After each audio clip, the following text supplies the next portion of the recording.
আমি আসলে এত কিছু তখন ভাবতে পারি নাই। আমার একটাই এইম ছিল যে আমাকে কাজ করতে হবে। বড় পর্দায় আমাকে দেখতে হবে। একদম বড় বাজেট, যে বড়সড় আয়োজন পেয়েছেন। বড়সড় আয়োজন এবং আমার এটা খুব ভালো লাগে এখনো ভাবতে যে আমি স্ক্রিন টেস্ট দিয়েছি।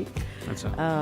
অ্যাকশন প্র্যাকটিস করেছি। স্ক্রিন টেস্ট দিয়ে যখন আমাকে পছন্দ করেছে, আমার একটা টিভিসি দেখে আমাকে কল করেছিল। সো ওইটা আমার একটা স্যাটিসফ্যাকশনের জায়গা। প্রশ্ন উঠেছিল যে আচ্ছা এটা অনন্ত জলিলের বউ কিনা, প্রেমিকা কিনা। আচ্ছা এই ছবিটার পরে আর ছবি হবে কিনা, কারণ এরকম মৌসুমি প্রযোজক অনেক এসছে ইন্ডাস্ট্রিতে, যে এসে এক দুইটা ছবি করে চলে গেছে। সার্চের পর কিন্তু আমাকে অনেকে নক করেছে যে খুব ভালো লাগছে, এরকম প্রেজেন্টেবল একজন। অনেকে বলছে যে এটা তো ইন্ডিয়ান আমরাও বাইরে ভেবেছি, হ্যাঁ প্রথম দিকে। সো তখন আমার পয়েন্ট অফ ভিউ হচ্ছে এটা দেহরক্ষী যখন আমার আলহামদুলিল্লাহ হিট হলো, ওই সময় কোনো বড় আর্টিস্ট ছিল না, আমিও নতুন। খোঁজ দ্য সার্চে যখন অনন্ত জলিলের সাথে কাজ করা হলো, তখনকার মানে সিচুয়েশন, তখনকার অনন্ত জলিল আর এখনকার অনন্ত জলিলের ভেতরে একজন কো আর্টিস্ট হিসেবে কি কি পার্থক্য দেখো? আমি তো ওনার সাথে একটাই কাজ করেছি, এখন আর করিনি, বাট এখন ওনার কাজ দেখি অফকোর্স। অ্যান্ড একটা সময় গেলে তো আর্টিস্টের একটু ম্যাচুরিটি আসে। অ্যাজ এ প্রডিউসার উনি তো অনেক বড় বড় ছবি করছে, সো চেঞ্জেস তো আছে, সময়ের সাথে চেঞ্জ করাটা জরুরি। আমি যতটা দিয়ে স্টার্ট করি, আমার এক্সপিরিয়েন্স গ্যাদার করতে হবে, আমাকে আরও ভালোভাবে মানুষের সামনে আসতে হবে। সো ওই জিনিসগুলো ওনার মধ্যে তো আমি দেখছি। Right, it's good.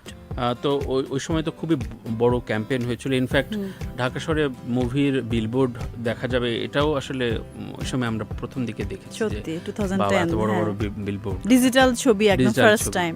সো এই ছবির ক্যাম্পেইনটা খুব ভালো ছিল, কিন্তু প্রশ্ন উঠেছিল যে আচ্ছা এটা অনন্ত জলিলের বউ কিনা, প্রেমিকা কিনা। আচ্ছা এই ছবিটার পরে আর ছবি হবে কিনা, কারণ এরকম মৌসুমি প্রযোজক অনেক এসছে ইন্ডাস্ট্রিতে, যে এসে এক দুইটা ছবি করে চলে গেছে। তো এমনিতে তোমার রিয়াকশন কি ছিল, যে প্রথম ছবি হিসাবে তোমার ড্রব্যাকটা কেমন ছিল ওই সময়? আমি আসলে এত কিছু তখন ভাবতে পারি নাই। আমার একটাই এইম ছিল যে আমাকে কাজ করতে হবে, বড় পর্দায় আমাকে দেখতে হবে। বড় বাজেট, বড়সড় আয়োজন পেয়েছেন। বড়সড় আয়োজন এবং আমার এটা খুব ভালো লাগে এখনো ভাবতে যে আমি স্ক্রিন টেস্ট দিয়েছি। আচ্ছা। অ্যাকশন প্র্যাকটিস করেছি। স্ক্রিন টেস্ট দিয়ে যখন আমাকে পছন্দ করেছে, আমার একটা টিভিসি দেখে আমাকে কল করেছিল। সো ওইটা আমার একটা স্যাটিসফ্যাকশনের জায়গা।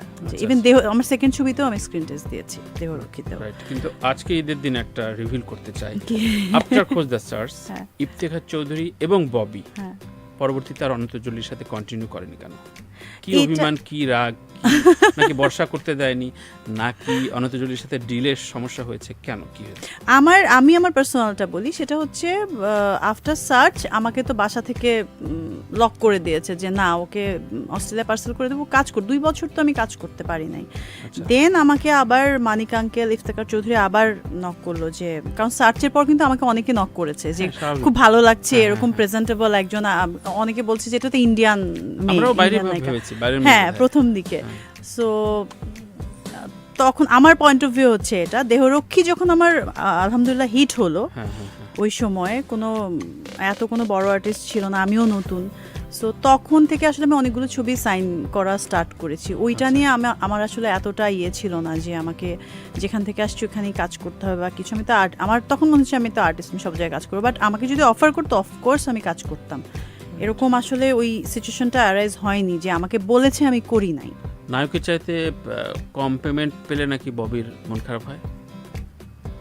ময়ূরাক্ষীতেও নাকি 2-3 জন নায়কের সমান পেমেন্ট দিছে, কারণ ময়ূরাক্ষীতে তো আমি মেন প্রোটাগনিস্ট, সেটা আলাদা হিসাব। ছেলেগুলো তো নতুন, মানে আমার হিরো তো নতুন হিরো, অবভিয়াস। জাগো এফএম এর অ্যাপ এখন পাওয়া যাচ্ছে অ্যাপ স্টোর এবং প্লে স্টোরে।